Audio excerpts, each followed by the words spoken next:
Meenakshi Academy of Higher Education and Research. Admissions open. Apply online. வங்கதேசம் நம் நாட்டுடன் மோதலை கடைபிடித்து வருகிறது. இதற்கு உரிய முறையில் நம் நாடும் பதிலடி கொடுத்து கொண்டிருக்கிறது.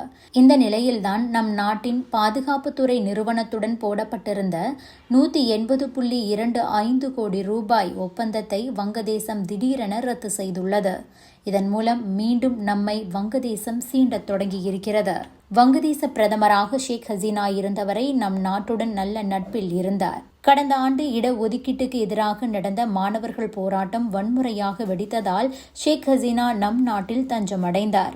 தற்போது வங்கதேசத்தில் இடைக்கால அரசு நடந்து வருகிறது. இடைக்கால அரசின் தலைமை ஆலோசகராக முகமது யூனுஸ் செயல்பட்டு வருகிறார். முகமது யூனுஸ் பாகிஸ்தான் சீன ஆதரவாளர் என சொல்லப்பட்டது. அதன்படியே அவர் சீனா, பாகிஸ்தான், துருக்கி உள்ளிட்ட நாடுகளுடன் தான் நெருக்கம் காட்டிக் கொண்டிருக்கிறார். நம் நாட்டுடன் மோதலை கடைபிடிக்க தொடங்கினார். இதனால் இந்தியா வங்கதேச உறவில் பெரும் விரிசல் ஏற்பட்டது. இந்த நிலையில்தான் தற்போது நம் நாட்டை மீண்டும் சீண்டியுள்ளார் முகமது யூனுஸ். அதாவது நம் நாட்டின் பாதுகாப்பு துறையின் கட்டுப்பாட்டில் கொல்கத்தாவில் கப்பல் கட்டும் நிறுவனம் செயல்பட்டு வருகிறது. இந்த நிறுவனத்தின் பெயர் Garden Reach shipbuilders and engineering limited என்பதாகும்.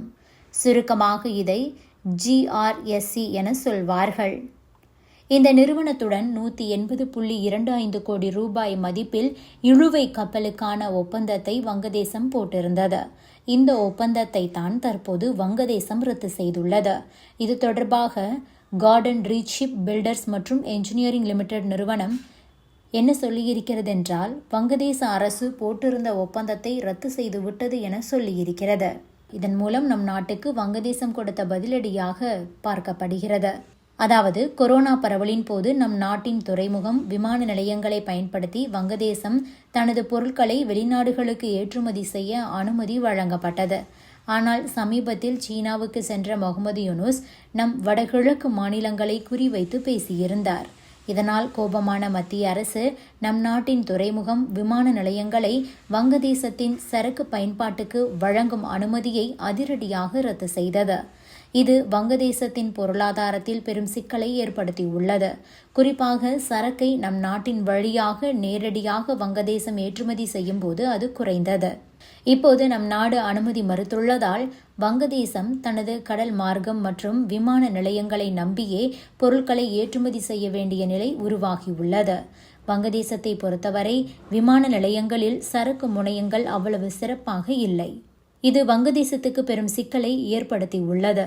இந்த அனுமதியை ரத்து செய்ததற்கு பதிலடியாக வங்கதேசம் நம் நாட்டின் பாதுகாப்பு துறையுடன் போட்ட கடல் இழுவை கப்பலுக்கான 180.25 கோடி ரூபாய் ஒப்பந்தத்தை ரத்து செய்வதாக தகவல் வெளியாகியுள்ளது. Subscribe to One India and never miss an update.